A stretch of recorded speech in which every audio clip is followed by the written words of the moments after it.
Yeah, it frightens me to get praised too much. Because all my life I've seen people rise up, like become public figures or popular or successful.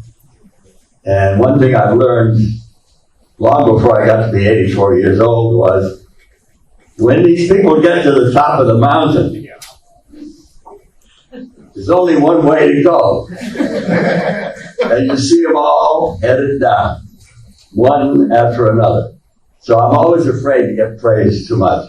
But I have to say, because I love this gentleman over here who's been talking about the show, that I really appreciate it.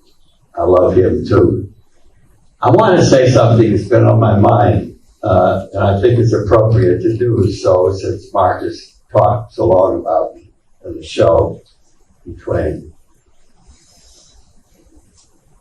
I have a feeling that I have had here since I came. I'm a student. You are the teachers. You are the teachers. You people have been the ones who have given me the information to fall in love with this man's thinking and want to keep doing them all the time because you keep finding material, pointing up things that Twain has thought about.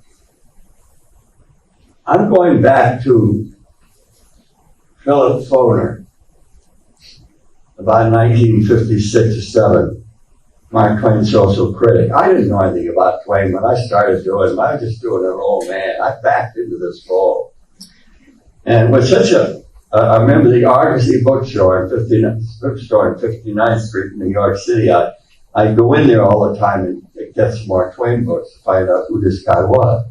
And I remember the effect that book by Philip Foner, who was a professor at New York University, and on me. I had no idea about this man. And I think of people like Bernard Devoto and Wexler, all the way down the line. You, it's wonderful.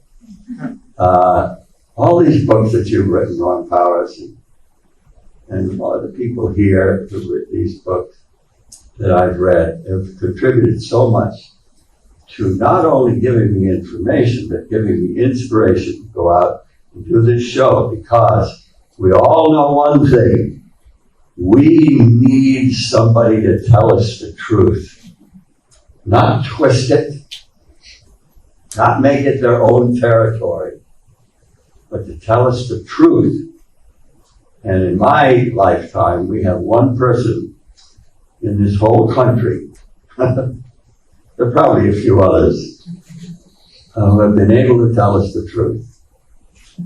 And that's Mark Twain. So I thank you all very, very much for what you've given me.